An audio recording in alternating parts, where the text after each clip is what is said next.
Hello बच्चा party, welcome to CS academy. बच्चों आज पढ़ रहे हैं हम लोग क्लास 12 एक्सरसाइज 28 का जे बुक फॉलो कर रहे हैं आरएस अग्रवाल। टॉपिक है थ्री जियोमेट्री, जिसमें हम लोग पढ़ रहे हैं प्लेन। इस वाले एक्सरसाइज का इससे पहले वाले एक्सरसाइज ऑलरेडी हम कंप्लीट कर चुके हैं। वीडियो नहीं देखे हैं तो प्लेलिस्ट में जाइए, class 12 RS Agarwal 3D geometry के नाम से मिलेगा। फिर भी कोई समस्या आता है आप हमें व्हाट्सएप कर सकते हैं, व्हाट्सएप ग्रुप डिस्क्रिप्शन में दिया हुआ है। फर्स्ट नंबर क्वेश्चन है find the direction ratio. Direction ratio को शॉर्ट में डीआर लिखे हैं of the normal to the plane this one x plus 2y minus 3z बराबर 5। डायरेक्शन रेशियो निकालना है, कुछ नहीं। देखो ये सब क्वेश्चन आपको ऑब्जेक्टिव में फंसेगा, ठीक है ना। यहाँ पर प्लेन कितना दिया हुआ है x plus 2y minus 3z बराबर 5। आपको क्या चाहिए? Direction ratio. तो यहाँ लिखिए डायरेक्शन रेशियो। x के साथ जो रहेगा उसको लिए, तो x के साथ कुछ नहीं है तो क्या है 1, तो यहाँ 1।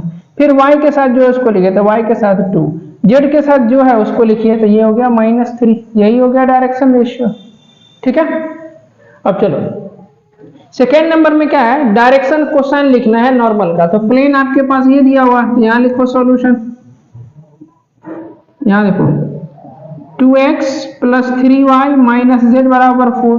तो डायरेक्शन कोसाइन लिखने से पहले आपको डायरेक्शन रेशियो पता होना चाहिए। यहाँ लिखिए डायरेक्शन रेशियो ऑफ नॉर्मल। ऐसे भी डायरेक्शन रेशियो लिखोगे तो प्लेन में नॉर्मल का ही डायरेक्शन रेशियो होता है।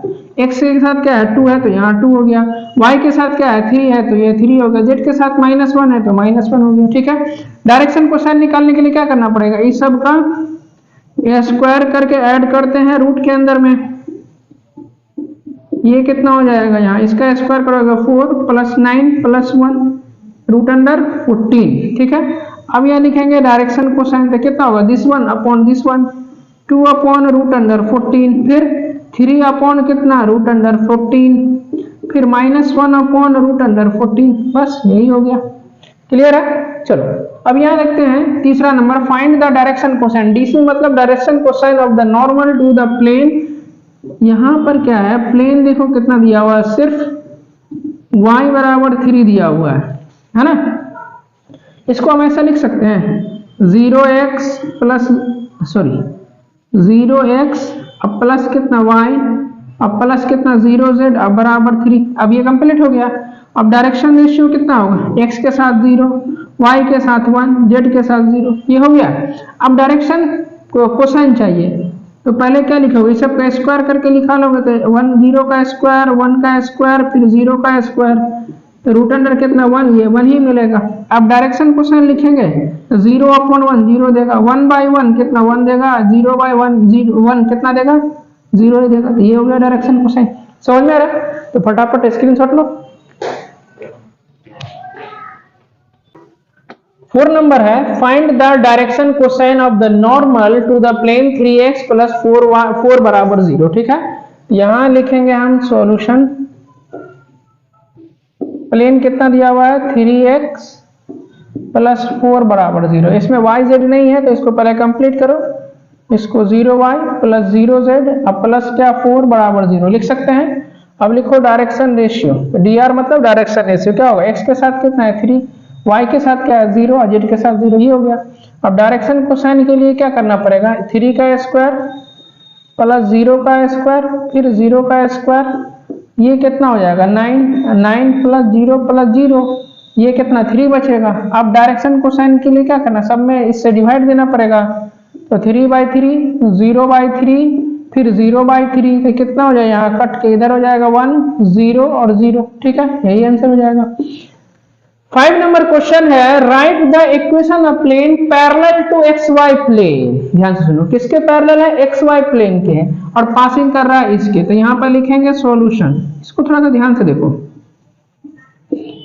प्लेन जो है पैरेलल है किसके, xy प्लेन के, ठीक है ना।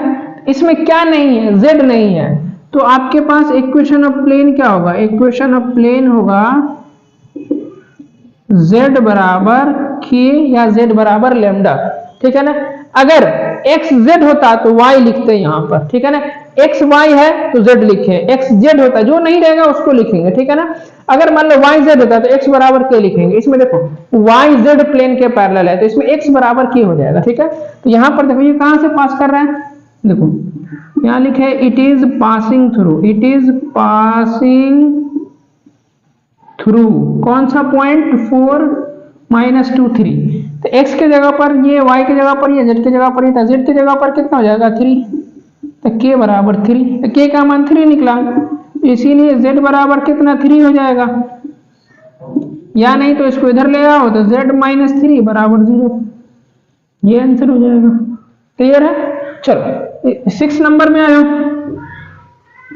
इसमें क्या कहता है इक्वेशन ऑफ प्लेन निकालना है, लेकिन प्लेन जो है पैरेलल है किसके, वाई जेड प्लेन के। तो वाई जेड है क्या, नहीं है इसमें, एक्स नहीं है, तो इसका मतलब एक्स बराबर कितना हो जाएगा कि इक्वेशन ऑफ प्लेन। ये कहां से पास कर रहा था, देखो it is passing through, it is passing through कौन सा पॉइंट से, -3 to 0, तो x की जगह पर -3, तो -3 वाई जेड तो नहीं है तो इसको यूज नहीं करेंगे, तो के का वैल्यू -3 निकला, तो इसीलिए कितना ये x है, ये क्या है x, तो x बराबर कितना हो गया -3, इधर ले आओगे तो x + 3 बराबर 0, यही आपके पास आंसर हो जाएगा। ठीक है, फटाफट स्क्रीनशॉट लीजिए इसका।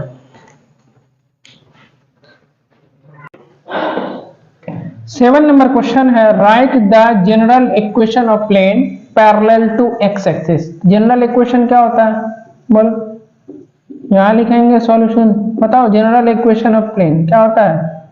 जनरल इक्वेशन ऑफ प्लेन क्या लिखाए थे, ax + by + cz + d बराबर 0। ठीक है, अब ये जो प्लेन है पैरेलल है किसके, एक्स एक्सिस के, तो यहां देखो प्लेन पैरेलल टू किसके, एक्स एक्सिस। ठीक है ना, अब यहाँ पर एक्स एक्सिस का डायरेक्शन रेशियो क्या होता है, डायरेक्शन रेशियो ऑफ कौन सा, एक्स एक्सिस का क्या होता है, बोलो बोलो, 1 0 और 0, यही ना होता है एक्स एक्सिस का डायरेक्शन रेशियो। अब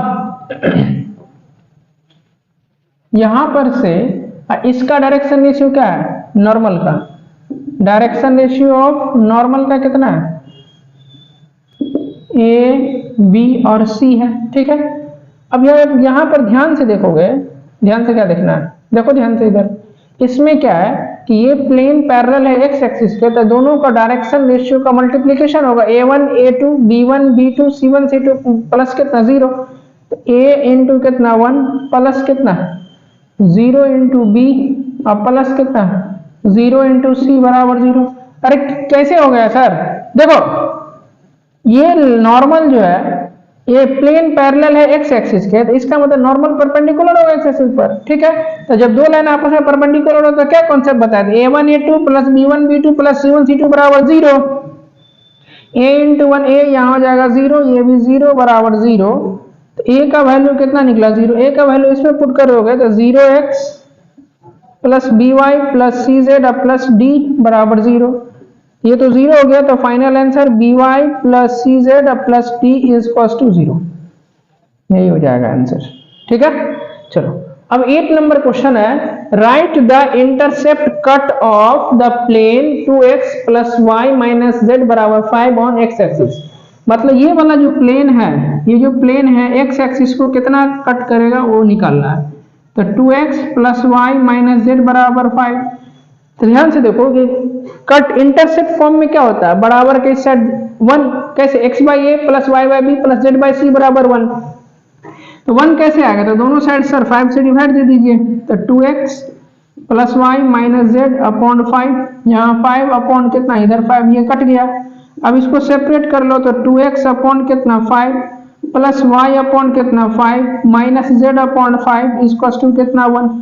ये कैसे हो गया, अरे इस वाले फॉर्म पे x/a plus y/b plus z/c बराबर 1, ये कब लगाते हैं फॉर्मूला, इंटरसेप्ट फॉर्म में। अब यहाँ देखो इसके साथ 2 धरा तो इसको नीचे ले आओ, x अपॉन 5/2 लिख सकते हैं, प्लस y अपॉन 5 अपनी जगह। ठीक है, बीच में प्लस होता है तो यहाँ प्लस लिख लीजिए, इस वाले माइनस को 5 के साथ रख दीजिए बराबर 1।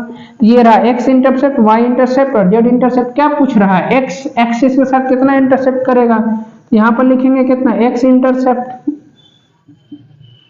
कितना हो जाएगा 5/2, यही आंसर हो जाएगा।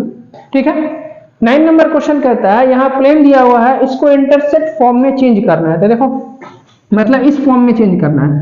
यहाँ लिखो सॉल्यूशन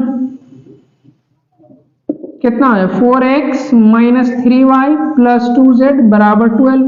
दोनों तरफ 12 से डिवाइड दोगे तब इस 1 आएगा। तो 4x minus 3y plus 2z upon 12 is equal to कितना 12। ये कट के इधर तो 1 हो गया, सबको सेपरेट करो। 4x by 12 minus 3y upon 12 2z by 12 बराबर 1। ये कट गया कितना 6 टाइम में, यहाँ 4 टाइम में और यहाँ कितना 3 टाइम में।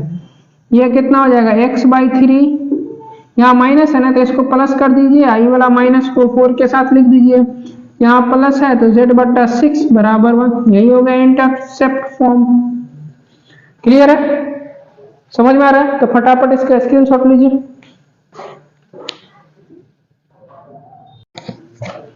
टेन नंबर है reduce the equation this one two the intercept form and find the intercept made by it's on coordinate axis. मतलब इंटरसेप्ट फॉर्म में चेंज करना था। यहाँ लिखेंगे हम सॉल्यूशन, यहाँ क्या लिखेंगे हम इधर से सॉल्यूशन, ठीक है ना। आपके पास प्लेन कितना दिया हुआ है 2x minus 3y plus 5z अब प्लस 4 बराबर 0, ठीक है। तो यहाँ कितना हो जाएगा 2x minus 3y plus 5z, इसको उधर ले जाओगे तो माइनस 4। इंटरसेप्ट फॉर्म में क्या बताया था, इधर 1 होना चाहिए, इस रूप में चेंज करना है। x by a y by b plus z by c बराबर 1, है ना। तो बराबर के सेट कितना आएगा 1, तो 1 कैसे आएगा, तो सर दोनों तरफ 4 से डिवाइड कीजिए। तो यहाँ देख लो सेपरेटली हम सब में माइनस 4 से डिवाइड करना पड़ेगा। तो minus 3y upon minus 4 plus 5z upon कितना माइनस 4, यहाँ माइनस 4 अपॉन माइनस 4 कट गया, माइनस माइनस से भी कट गया, 2 2 जा कट गया, अब तो नहीं कटेगा। x अपॉन कितना माइनस 2 माइनस माइनस यहाँ प्लस हो जाएगा। तो y अपॉन कितना 4/3 लिखेंगे क्योंकि ऊपर में y अकेले रहेगा, 3 को नीचे ले आए। यहाँ कितना z अपॉन कितना यहाँ माइनस 4 ऊपर में 5 है तो इसको आप नीचे ले आओ बराबर 1। आ तो गया इंटरसेप्ट फॉर्म हो गया।